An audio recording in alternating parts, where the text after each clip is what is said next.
Wholeness Tribe, and this is all a part of that promise that I made about getting in this camera and doing more of these shorts, at least as much as I can, to keep everyone aware of what's happening in real time. And one of the things I wanted to talk about today is why most people don't actually have spiritual experiences and how to increase your probability of having spiritual experiences. Well, the first reason is of course, that the body and the spirit are melded together. And this process that melds them together is automatic. It doesn't actually need you to remember how to keep it intact. And this is called autonomous. It's like the same system that our breathing's on, the same system that, how your liver functions and, when you eat food, how it goes down in certain areas, all that's autonomous process. We don't actually have to think about, that being done in order for it to occur.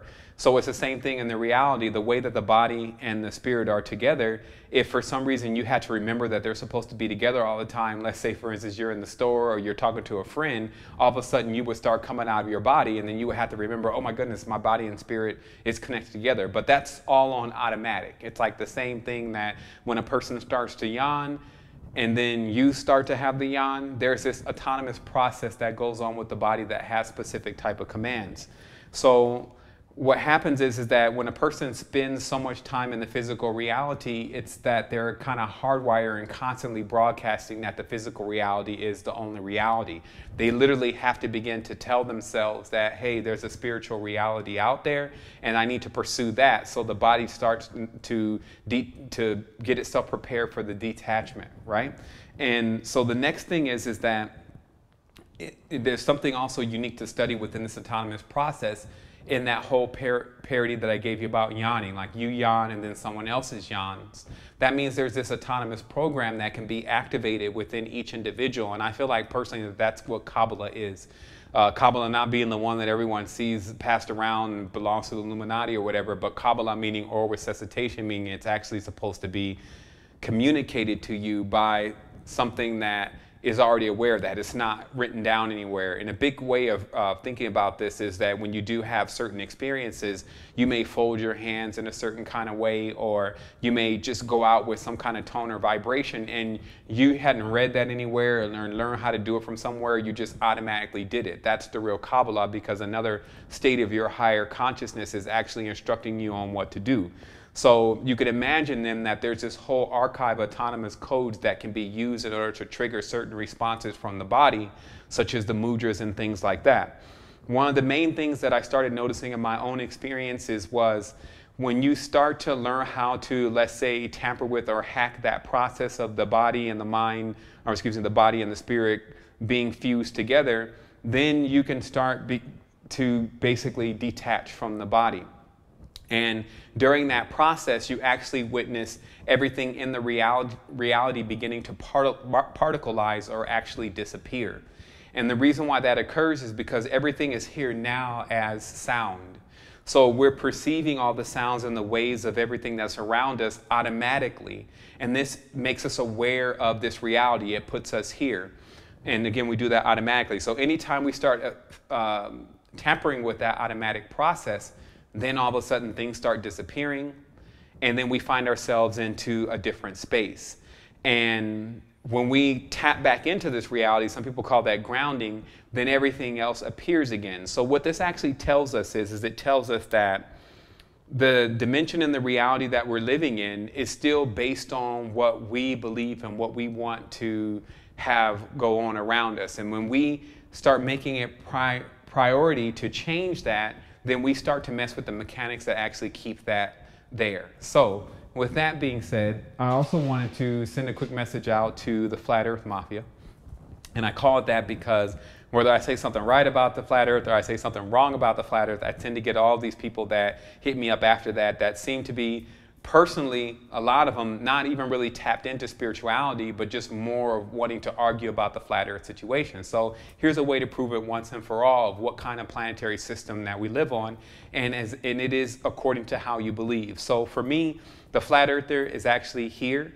This is a part of the structure that they exist on, meaning that the circle in itself of their consciousness is telling them that the world is flat.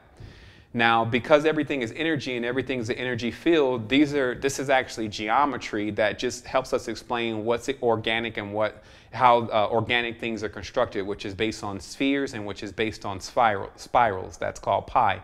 So when you unfold this, you actually get another shape. And the first one is this sphere. And if you look at it here, you could see that this is a perfect sphere. And that sphere is what the people who exclaim that we're on a spheroid planet, that we're on a round planet or a ball, this is what they're referring to, because this is how energy works. Everything is energy. So there's no use in arguing about what shape the energy is, because energy always obeys certain laws and certain mechanics based on the frequencies, right? And then ultimately, when you move into your spiritual field, when you're finally realizing what's going on, you move into this torus. And this torus is actually the design of the geometric field that's around the body that we call the aura. And this gives us basically a morphogenic field to where we can assimilate many of the kind of geometries that are embedded within this field. So there it is. We realize that the earth isn't in fact what we want it to be, and that when we start to tamper with the part of our consciousness that actually links us here, and we detach from that, if you may, then we're capable of getting into other spaces that have different types of shapes, which are frequencies, and we're able to be aware of what goes on there. So I wanted to say wholeness and balance vibrations to everyone. That's all I had to deliver for today, but it actually gives you some really big keys of not only why a lot of people don't have spiritual experiences, but how you can begin to increase your spiritual experiences by doing things like learning deep levels of meditation, to where you can learn how to detach from the physical frequency that's constantly got you engaged every day, constantly got you just believing that it is the primary thing, and how you can expand into other parts of your consciousness. Those who are looking for more of a technical or a scientific perspective on what exactly causes the body and the realities to animate and reanimate, it's actually cymatics. That cymatics are obviously the patterns that frequencies create. So if everything is sound around you, that means that the geometric structures that take for this stuff to form itself is actually cymatics. So what was discovered is that you can break down a cymatic that's like departicleization, so everything is disappears, and then you can reanimate a cymatic in another space and time, and that's actually the key to time travel.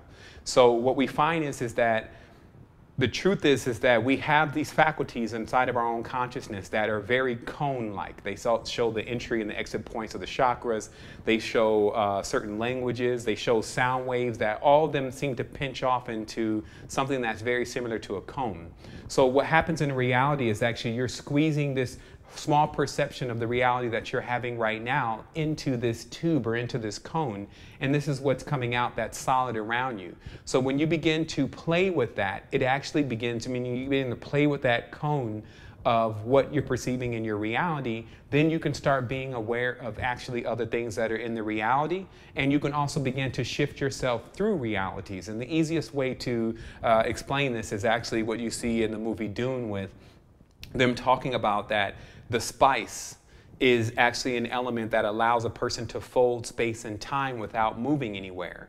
However, you see another big key to the whole thing is that fear is the mind controller, and with fear, you can't actually use the spice. And what I believe this is really about is it's actually telling a person directly that you have these faculties inside of your consciousness that produce, let's say, whether it's dimethyltryptamine, let's say it could be serotonin. Basically, it produces all these different elements that allow you to fold space and time or achieve things that even break the dynamics of physics, etc.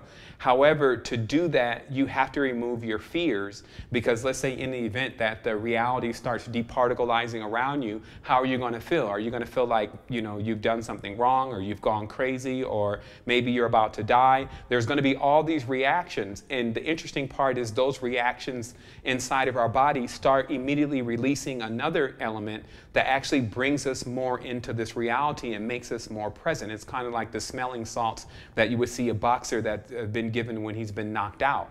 So the thing about this is that our body has all this chemistry going on, and this is why alchemy became such a big key for part of the understanding of the transit that happens with us going into high vibratory frequencies, to understand it more.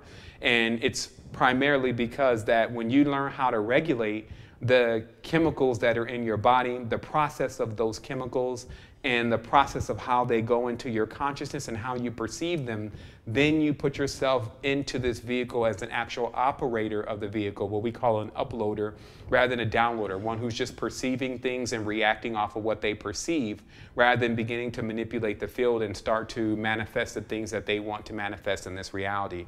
So again, that's just a bit more detail of how that whole thing works with moving through space and time and how things can dematerialize cymatically and then rematerialize somewhere else, because we're still talking about waves anyway. We're not talking about something that is as solid as people would like to believe it is. And I'll say it just like that, because if a person believes it's solid, then it is solid. The moment that they stop believing in that, then they're actually capable of traveling through that space and finding other places.